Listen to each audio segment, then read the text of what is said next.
వందేమాతరం 150 ఏళ్ల స్ఫూర్తికి తన వందనమని మాజీ సీఎం జగన్ ట్వీట్ చేశారు. బంకిం చంద్ర చటర్జీ రచించిన ఈ పవిత్ర గీతం మన స్వాతంత్ర సమరయోధుల్లో రగిలించినటువంటి ఐక్యతా భావనే మనందరికీ ఆదర్శమన్నారు. ఆ స్ఫూర్తితో భావితరాల కోసం వారి అభివృద్ధి కోసం కలిసి పనిచేద్దామని వైఎస్ జగన్ పిలుపునిచ్చారు.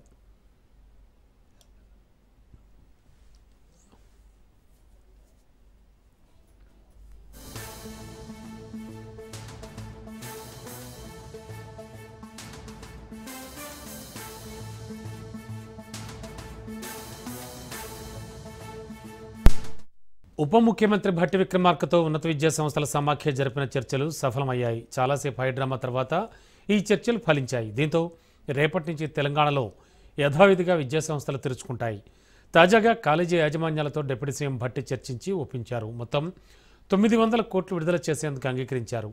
వచ్చే 3 రోజుల్లో 600 కోట్లు విడుదల చేస్తామని వారికి హామీ ఇచ్చారు. దీంతో విద్యా సంస్థల యాజమాన్యాలు శాంతించాయి. రాష్ట్రంలో ప్రైవేట్ కాలేజెస్ సంబంధించిన ఫీజు రియంబర్స్మెంట్ అంశానికి సంబంధించి ఈరోజు కళాశాల యాజమాన్యాలు ముఖ్యంగా వారి అసోసియేషన్ ఫాతి సంబంధించి వారందరితో కూర్చొని మాట్లాడటం జరిగింది. వారికి గతంలో చెప్పినట్టు 1200 కోట్లకు సంబంధించి 600 కోట్లు గతం రిలీజ్ చేశాం. ఇంకో 600 కోట్లు రిలీజ్ చేయమని అడిగారు.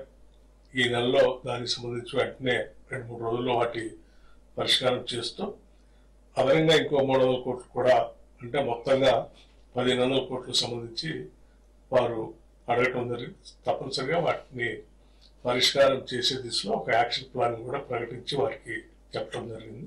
దీన్ని సానుకూలంగా వారు కూడా స్పందించి అర్థం చేసుకొని ఇప్పటికే వారు కళాశాల బంద్ సంబంధించి 3వ తారీఖు నుంచి ప్రకటించి మధ్యలో పెట్టినటువంటి వ్యవస్థని భవిష్యత్తులో ఆ బంద్ను కంటిన్యూ చేయాలనుకున్నటువంటి ఆలోచన కూడా ఈ చర్చల ద్వారా తీసుకున్న నిర్ణయం ద్వారా వారు విరమించుకోవటమే కాకుండా వారు అనుకుంటున్నటువంటి 8th నాడు ప్రపోజ్ చేసుకున్న ఫ్యాకల్టీ మీటింగ్ కానీ లేకపోతే 15th నాడు స్టూడెంట్స్తో పెట్టుకున్నటువంటి మీటింగ్ కానీ వీటన్నిటిని కూడా విరమించుకుంటున్నట్టుగా వారందరూ ఈ ప్రకటించిన తర్వాత ఈ అసోసియేషన్ వారు చెప్పడం జరిగింది.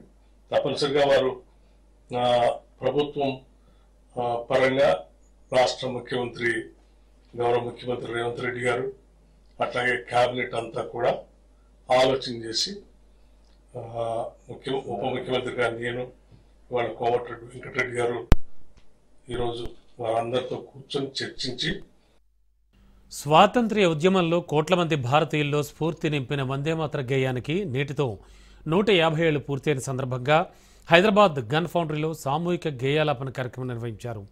ఈ కార్యక్రమంలో మంత్రులు జూపల్లి కృష్ణారావు, పొన్నం ప్రభాకర్ పాల్గొని విద్యార్థులతో కలిసి గేయాలాపన చేశారు.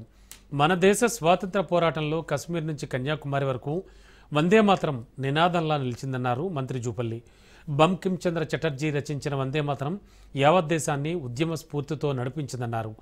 పోరాట స్ఫూర్తిని నింపిన వందేమాతరం గురించి భావితరాలకు తెలియజేయాల్సిన బాధ్యత ప్రతి ఒక్కరిపై ఉందన్నారు.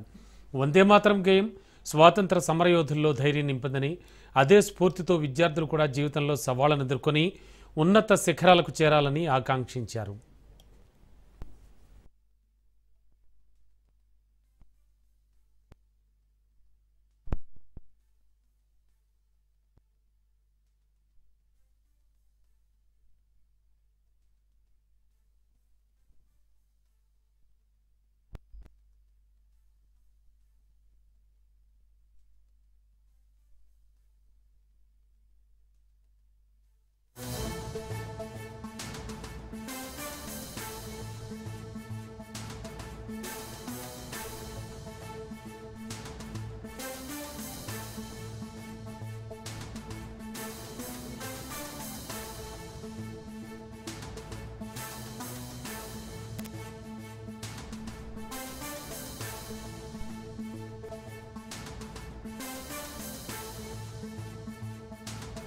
కోట్లాది మంది భారతీయులను ఏకం చేసే ఏకైక నినాదం వందేమాతరమని సీఎం చంద్రబాబు అన్నారు.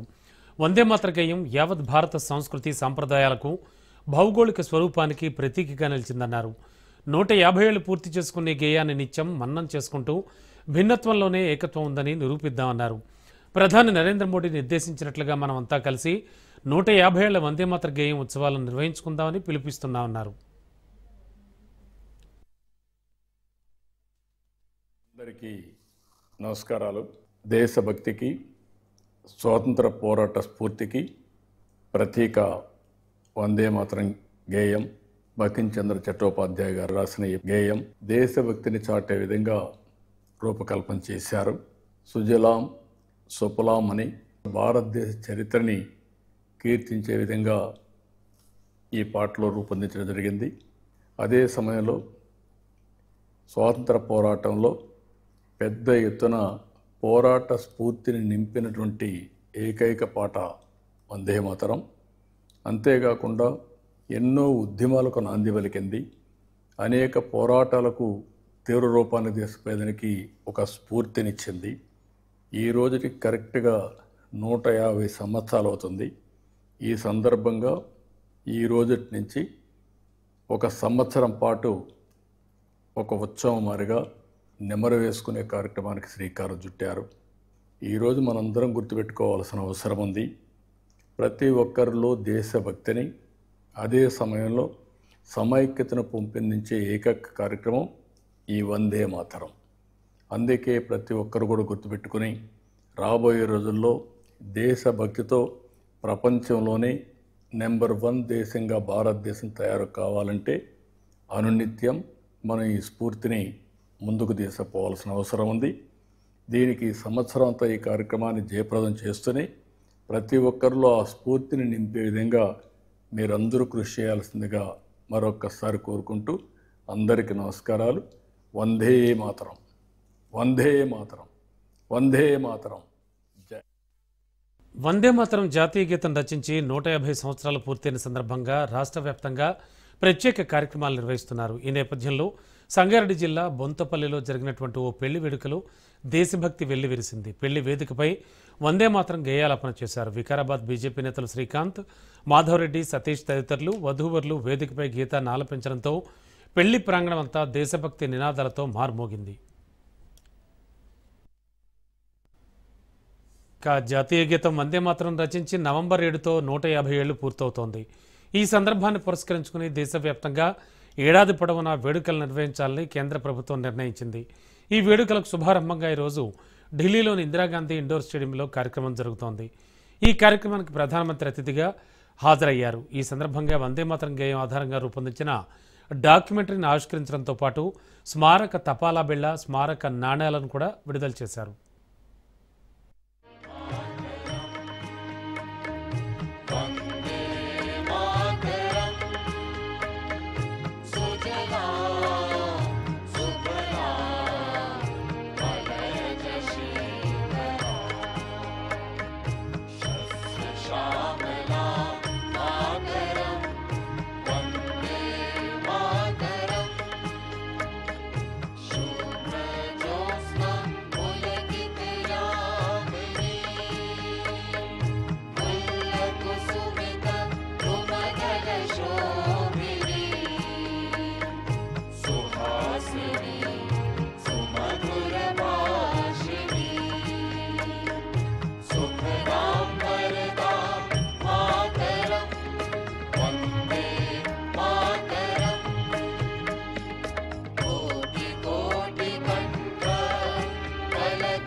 వందే మాతరం గేయం రచించి నేటికి 150 ఏళ్లు పూర్తయ్యాయి. ఈ సందర్భంగా ఏలూరు జిల్లా చింతలపూడిలో ఎమ్మెల్యే రోషన్ కుమార్ ఆధ్వర్యంలో జాతీయ జెండాతో ర్యాలీ నిర్వహించారు విద్యార్థులు.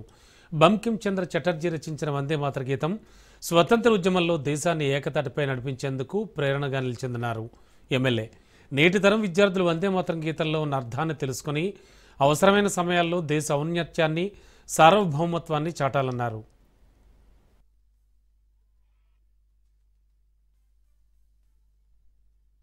ఈ యొక్క వందే మాతరం పాట చూస్తే 155 దేశాలు ఐలాండ్స్ నుంచి ఒక 7,000 పాటల్ని మరి తీసుకుంటే దాంట్లో వందే మాతరం టాప్ 10 సాంగ్ గా మరి పిక్ చేయడం జరిగింది. ఈ యొక్క వందే మాతరం పాటని బంకిం చంద్ర చటర్జీ గారు వారు రాసిన పద్యాల్లో ఒక నవల నుంచి 1882 లో దీన్ని రచించడం జరిగింది. మరి దీన్ని ఒక పొలిటికల్ అకేషన్ లో ఫస్ట్ అప్పుడు చూస్తే 1896 లో ఇండియన్ నేషనల్ కాంగ్రెస్ లో అక్కడ పాడడం జరిగింది. మరి యొక్క పాట అర్థం మనందరూ కూడా తెలుసు. మొదటి లైన్ మన భరత మాతకు, మన మదర్ ల్యాండ్ కి మరి వందనం అని చెప్పి స్టార్ట్ అవుతుంది. ఇక వందే మాతరం గేయం రచించి నేటికి 150 ఏళ్లు పూర్తయిన సందర్భంగా జనగామ కలెక్టరేట్లో వందే మాతరం వేడుకలను ఘనంగా నిర్వహించారు. జిల్లా కలెక్టర్ రిజ్వాన్ భాషా షేక్ ఆధ్వర్యంలో వివిధ శాఖలకు చెందిన అధికారులు, ఉద్యోగులు వందే మాతరం గేయాలాపన చేశారు.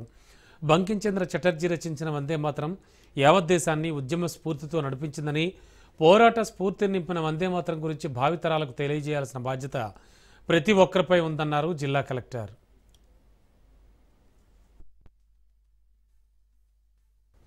అనంతపురం జిల్లా కళ్యాణదుర్గం నియోజకవర్గంలో శ్రీ భక్త కనకదాసు జయంతి ఉత్సవాలు ఘనంగా నిర్వహిస్తున్నారు. ఈ కార్యక్రమానికి మంత్రి నారా లోకేష్ విచ్చేసి హిందూపురం సర్కిల్లో ఏర్పాటు చేసిన 9 అడుగుల కాంస్య విగ్రహాన్ని ఆవిష్కరించబోతున్నారు. ఈ కార్యక్రమాన్ని రాష్ట్ర ప్రభుత్వం అధికారికంగా కనకదాసు జయంతి ఉత్సవాలను నిర్వహించబోతున్న నేపథ్యంలో విగ్రహ ఆవిష్కరణ ఏర్పాట్లను మంత్రి సవిత పరిశీలించారు.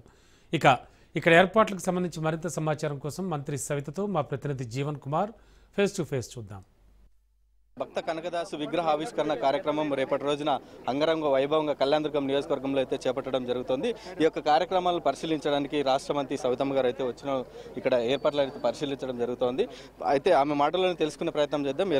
ఇక్కడ ఎలాంటి కార్యక్రమాలు చేయబోతున్నారు, రేపటి రోజున నారా లోకేష్ గారు కూడా రావడం జరుగుతుంది. ఈ యొక్క కార్యక్రమాన్ని ఏ విధంగా జరుపుకోబోతున్నారు? నిజంగా చాలా గర్వంగా ఉంది. ఎందుకంటే యువగల అధినేత నారా లోకేష్ బాబు గారు ఈ రోజునే కళ్యాణదుర్గంకి వచ్చి నైట్ క్యాడర్తో మీటింగ్ ఉంది. దాని తర్వాత రేపటి రోజున స్టేట్ కనకదాస గారి జయంతి ఫంక్షన్ ఇక్కడే పెట్టాం.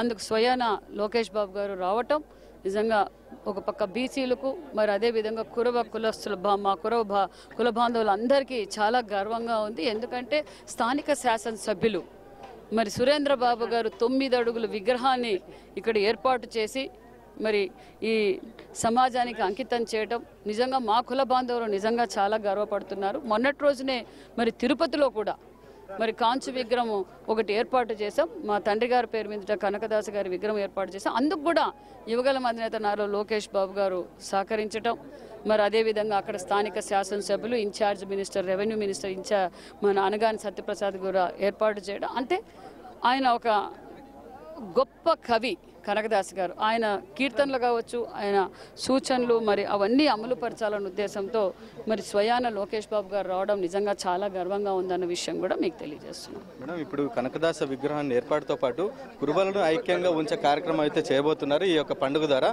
రాష్ట్ర ప్రభుత్వమే రాష్ట్ర వ్యాప్తంగా చేసుకున్నటువంటి ఈ పండుగను రాష్ట్ర వ్యాప్తం గుర్తించి ఒక జీవోను కూడా రిలీజ్ చేయడం జరుగుతుంది. దీనికి ఎలా ఫీల్ అవుతున్నారు? చాలా గర్వంగా ఉంది, చాలా గర్వంగా ఉంది. ఎందుకంటే లోకేష్ బాబు గారు ఎన్నికల సమయంలో, పాదయాత్ర సమయంలో మా కుల బాంధవులందరూ కోరిక, మాకు పర్మనెంట్ జీవో కావాలి, కనకదాస్ గారి జయంతి పర్మనెంట్ జీవో కావాలని కోరారు. మరి ఈరోజు లోకేష్ బాబు గారి చొరవతో, లోకేష్ బాబు గారు పట్టుదలతో, బీసీలంటే ఆయనకి ప్రేమ ఎక్కువ, బీసీల్లో భాగమైన కురుబ కులస్తులకు మనం మాట ఇచ్చాం.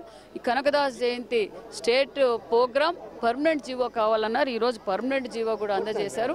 అది కూడా రాయలసీమలోనే ఎక్కువగా ఉన్నారు కాబట్టి రాయలసీమ వరకు పర్మనెంట్ జీవో ఈరోజు ఇష్యూ చేశారు. మళ్ళీ దాన్ని మాడిఫై చేసి స్టేట్ వైడ్గా కూడా చేస్తామన్న విషయాన్ని కూడా తెలియజేస్తున్నాం. అంతేకాకుండా కురుబల అభివృద్ధి ధ్యేయంగా మనం పనిచేస్తున్నాం. ఒక పక్క రాజకీయంగా కావచ్చు, ఒక పక్క విద్యాపరంగా కావచ్చు, వ్యాపార పరంగా కావచ్చు, అన్ని రంగాల్లోనూ మనం ఉండాలి అని కోరుకున్న వ్యక్తులు అన్న నందమూరి తారక రామారావు గారు, చంద్రబాబు నాయుడు గారు. అదే స్ఫూర్తితో యువగలం అధినేత గారు గతంలో ఎన్నో రివ్యూలు కూడా చేశాం. ఈరోజు నాణ్యతమైన విద్య అందజేస్తున్నాం, నాణ్యతమైన భోజనం అందజేస్తున్నాం, నాణ్యతమైన వైద్యం అందజేస్తున్నాం. దానితో పాటు ప్రతి ఒక్కరిని ఎంటర్ప్రైనర్ తయారు కావాలి. ఈరోజు ఆదరణ 3 పథకం ఇస్తున్నాం. ఆదరణ 3 పథకం ద్వారా కుల వృత్తులు ఏంటి, ఆ కుల వృత్తుల ద్వారా మనం ఏ విధంగా సహాయపడగలం ప్రజలకి. అదేవిధంగా కులస్తులు చేసుకునే కుల వృత్తి మరి గొర్రెల పెంపకం కావచ్చు, మరి షీప్ ఫార్మ్స్ కావచ్చు, అదేవిధంగా మీట్ ప్రాసెస్ యూనిట్స్ కావచ్చు, ఎంఎస్ఎంఈ ద్వారా కూడా ప్రతి ఒక్కరిని ఎంటర్ప్రైనర్ చేయాలి అన్న ఉద్దేశంతోనే అడుగులు వేస్తున్నామన్న విషయం కూడా మీకు తెలియజేస్తుంది. గత ప్రభుత్వం కురుబలను కావచ్చు, అనేక కులాల వారిని కావచ్చు, వాళ్ళ వృత్తులను కావచ్చు, వాళ్ళని మరిచి ఏదో ఒక అభివృద్ధి చేసామన్న ఒక భ్రమలో అయితే రాష్ట్ర ప్రజలు ముంచినటువంటి పరిస్థితి ఉంది. ఈ నేపథ్యంలోనే రాష్ట్ర ప్రభుత్వం ఈ యొక్క కులాల వారీగా ఎలాంటి కార్యక్రమాలు, ఎలాంటి అభివృద్ధి కార్యక్రమాలకు నాంది పలుకుతుందని చెప్పారు. అందుకే వాళ్ళకు జగన్మోహన్ రెడ్డి బీసీల ద్రోహనే చెప్పాలి. ఎందుకంటే బీసీలతో ఓటేయించుకొని ఎక్కువగా ఈ రాష్ట్రంలో ఉన్నది బీసీలు. ఆ బీసీలే ఎక్కువగా బలైపోయారు గత 5 సంవత్సరాలు అన్న విషయం ప్రజలందరూ గుర్తించారు. బీసీలు అంటేనే తెలుగుదేశం అంటే బీసీలు అనే విషయం మనందరికీ తెలుసు. మరి అందుకే జగన్మోహన్ రెడ్డి గారికి 11 సీట్లకే పరిమితం చేశారు. మేము ఏదైతే ఎన్నికల సమయంలో మాట ఇచ్చామో ఆ మాట నిలబెట్టుకుంటాం. ఆదరణ 3 ద్వారా కూడా ఎక్కువగా లబ్ధి పొందేది బీసీలు అన్న విషయం కూడా తెలియజేస్తూ అభివృద్ధి ధ్యేయంగా మేము పనిచేస్తున్నాం. రాయలసీమ అంటేనే తెలుగుదేశం పార్టీకి ఒక కంచుకోటలాగా ఉంటుంది. ఈ కార్యక్రమాన్ని రాయలసీమలో జరపడం, అందులోనూ కళ్యాణదుర్గం నియోజకవర్గం లాంటి వెనుకబడిన ప్రాంతంలో జరపడం అనేది ఎలా ఉంది అంటే నిజంగానే మరి స్థానిక శాసనసభ్యులు సురేంద్ర బాబు గారు ఇక్కడ 9 అడుగుల కాంచు విగ్రహం ఏర్పాటు చేశారు. మా కులదైవాన్ని ఏర్పాటు చేశారు. మరి స్థానిక శాసనసభ్యులు కోరిక, అమ్మ మీరు స్టేట్ ఫంక్షన్ కూడా ఇక్కడే ఏర్పాటు చేయండి, లోకేష్ బాబు గారిని కూడా ఇన్వైట్ చేయండి అని వాళ్ళు ఇన్వైట్ చేశారు. నేను ఇన్వైట్ చేశాను. సార్ మీరు వస్తే మా కుల బాంధవులు అందరూ చాలా హ్యాపీగా ఫీల్ అవుతారు. ఎలాగో మీరు పర్మనెంట్ జీవో కూడా ఇప్పిస్తున్నారు.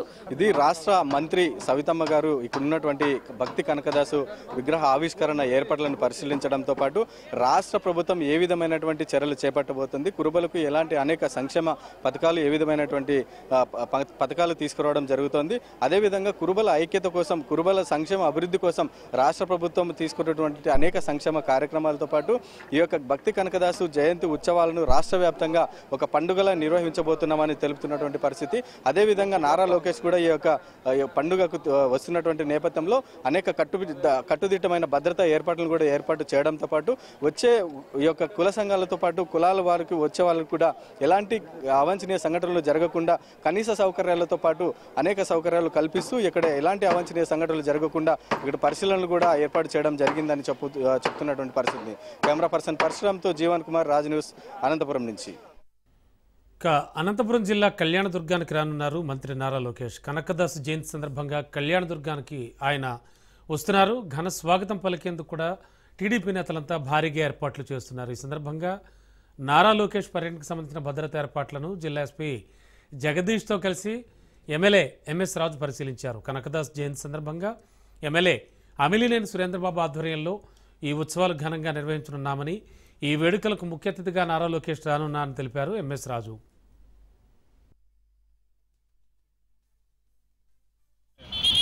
కురుబల ఆరాధ్య దైవం కనకదాసు గారి కాంక్ష విగ్రహ ఆవిష్కరణ సభ రేపు కళ్యాణదుర్గంలో స్థానిక శాసనసభ్యులు అమిలినేని సురేంద్రబాబు గారి ఆధ్వర్యంలో జరగబోతోంది. దీనికి ముఖ్య అతిథిగా యువనేత నారా లోకేష్ గారు హాజరవుతా ఉన్నారు. దాదాపు 50,000 మందితో కురుబలతో ఒక పండుగ వాతావరణంలోనే రాష్ట్ర చరిత్రలో ఇదొక అపురూప ఘట్టం. సాహిత్యంతో అత్యవసర సమయంలో ప్రాణాలను నిలబెట్టాల్సిన అంబులెన్స్ వికారాబాద్ జిల్లా తాండూరు ఫ్లైఓవర్ బ్రిడ్జిపై నిలిచిపోయింది. తాండూరు నుంచి కొడంగల్ రోడ్లో ఓ గ్రామానికి వెళుతుండగా బ్రిడ్జిపై అంబులెన్స్ ఆగిపోవడం వల్ల భారీ ట్రాఫిక్ జామ్ ఏర్పడింది. దీంతో వాహనదారులు తీవ్ర ఇబ్బందులు ఎదుర్కొన్నారు. ఆపద సమయంలో ప్రాణాలను నిలబెట్టాల్సిన 108 అంబులెన్స్ మార్గ మధ్యలో నిలిచిపోవడం ఏమిటని ప్రజలంతా ప్రశ్నిస్తున్నారు.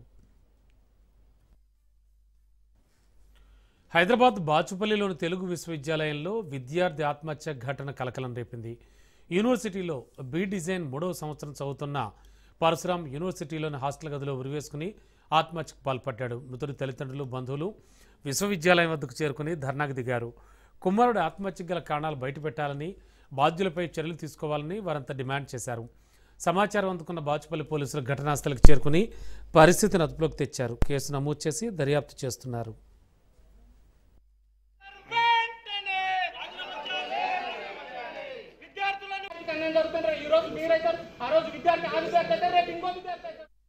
వందే మాతర గీతాలాపనతో ఈరోజు దేశమంతా ఒక్కసారిగా తన ప్రగాఢమైన దేశభక్తిని చాటుకుంది. స్వాతంత్ర ఉద్యమంలో కోట్ల మంది భారతీయుల్లో స్ఫూర్తి నింపిన వందే మాతర గేయానికి ఈ రోజుతో 150 ఏళ్లు పూర్తయ్యాయి. వరంగల్ నగరంలోని రంగసాయిపేటకు చెందిన కానిస్టేబుల్ శ్రీకాంత్, లక్ష్మీసాయిల వివాహ వేడుకలో సామూహిక వందే మాతర గీతాలాపన చేసి దేశభక్తిని చాటారు. పెళ్లిపేట్లపై నుంచి లేచిన వధూవరులు జాతీయ జెండా పట్టుకుని వందే మాతరం గానం చేశారు.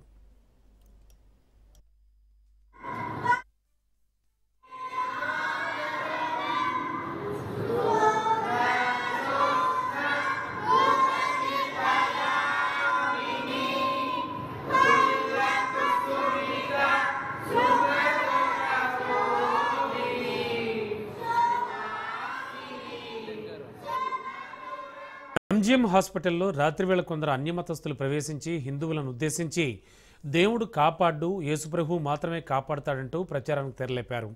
అంతేకాదు, తమ రోగాలు తగ్గాలంటే యేసుప్రభు నమ్మాలని ప్రార్థనలు చేసినట్లు రోగులు తెలిపారు.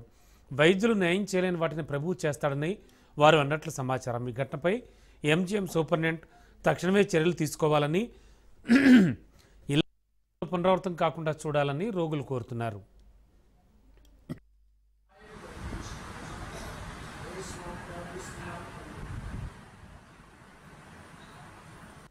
చిమ్మ చీకటిలో జీవనం సాగించిన తమకు కూటమి ప్రభుత్వం వెలుగులు నింపిందని గూడెం ఆదివాసీలు హర్షం వ్యక్తం చేస్తున్నారు. ఉప ముఖ్యమంత్రి పవన్ కళ్యాణ్ చొరవతో అల్లూరు సీతారామరాజు జిల్లా అనంతగిరి మండలం రొంపల్లి పంచాయతీ పరిధిలోని గూడెం ప్రజలకు ఎట్టకేలకు విద్యుత్ కనెక్షన్లు అందుబాటులోకి వచ్చాయి.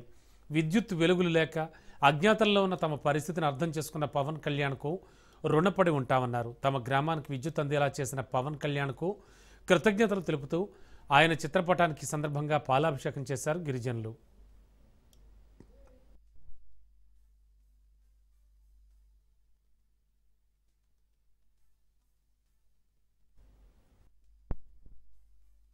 కూటమి ప్రభుత్వం ప్రతి ఒక్క వ్యక్తిని కూడా చాలా బ్రహ్మాండంగా చూసుకోవాలనే ఉద్దేశంతో, ఎవ్వరూ ఏ విషయానికి కూడా ఇబ్బంది పడకూడదనే ఉద్దేశంతో, అందరూ కూడా వాళ్ళ జీవితంలో ఎదగాలనే ఉద్దేశంతో ఇంత కష్టపడుతున్నాం. అర్థం చేసుకోండి. ఇది ఏదో మిమ్మల్ని ఒక మారుమూల ప్రాంతాన్ని వదిలేసి, మీరు ఇంతకుముందు మీరు చూసే ఉంటారు, పవన్ కళ్యాణ్ గారు మరి ఏ పదవి లేనప్పుడు పార్టీ పెట్టిన తర్వాత ఇక్కడి నుంచే మొదలు పెట్టారు. ఉత్తరాంధ్ర నుంచే ఆయన యాత్ర మొదలు పెట్టినప్పుడు ఇవన్నీ చూశారు. కనీసం నీరు లేదు, రోడ్లు లేవు, కరెంటు లేదు, అలాగే మెడికల్ అంటే ఏదన్నా ప్రాబ్లం వస్తే వాళ్ళకి మీ అందరికీ వైద్యం సరిగ్గా అందట్లేదు. ఇవన్నీ కూడా చూసి ఇన్నాళ్ళు పోరాటం చేసి ఈరోజు ప్రభుత్వం వచ్చిన తర్వాత చంద్రబాబు నాయుడు గారి నాయకత్వంలో ఆయనతో కలిపి, అలాగే మోడీ గారి నాయకత్వంలో కలిపి ఈరోజు పవన్ కళ్యాణ్ గారు మొత్తం ఏదైనా సరే గిరిజన గ్రామాలు, మారుమూల గ్రామాలకి రోడ్లు వేయాలా, అలాగే కరెంట్ ఇవ్వాలా. హైదరాబాద్ వనస్థలిపురంలో గంజాయి బ్యాచ్ వీరంగం సృష్టించారు. వనస్థలిపురంలోని జెమ్ కిడ్నీ ఆసుపత్రి ఎదుటి మద్యం తాగుతూ న్యూసెన్స్ చేస్తున్న బ్యాచ్ను ఇక్కడి నుంచి వెళ్లాలని చెప్పినందుకు కత్తితో దాడి చేశారు గంజాయి బ్యాచ్. ఆసుపత్రి రిసెప్షనిస్ట్ విద్యాసాగర్ మరియు వేణుగోపాల్ అనే వ్యక్తులపై 6 యువకులు దాడి చేసినట్లుగా సమాచారం. ఈ దాడిలో గాయపడి ఆసుపత్రిలో చికిత్స పొందుతుండగా విద్యాసాగర్ పరిస్థితి విషమంగా ఉన్నట్లు సమాచారం. ఘటనపై కేసు నమోదు చేసుకున్న పోలీసులు దర్యాప్తు చేస్తున్నారు.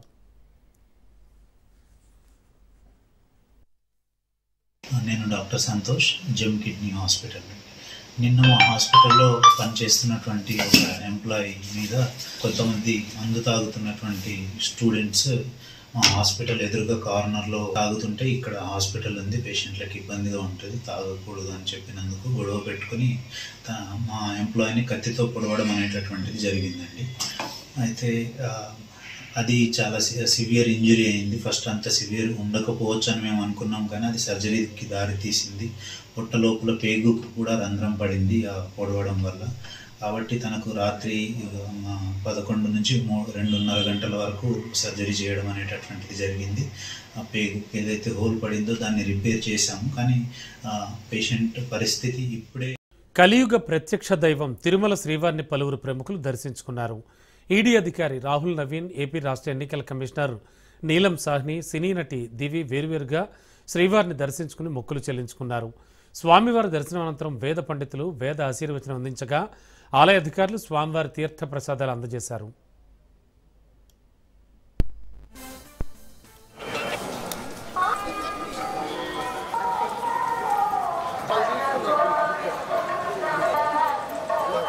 కెమెరాలు ఉన్నాయి మేడం. మేడం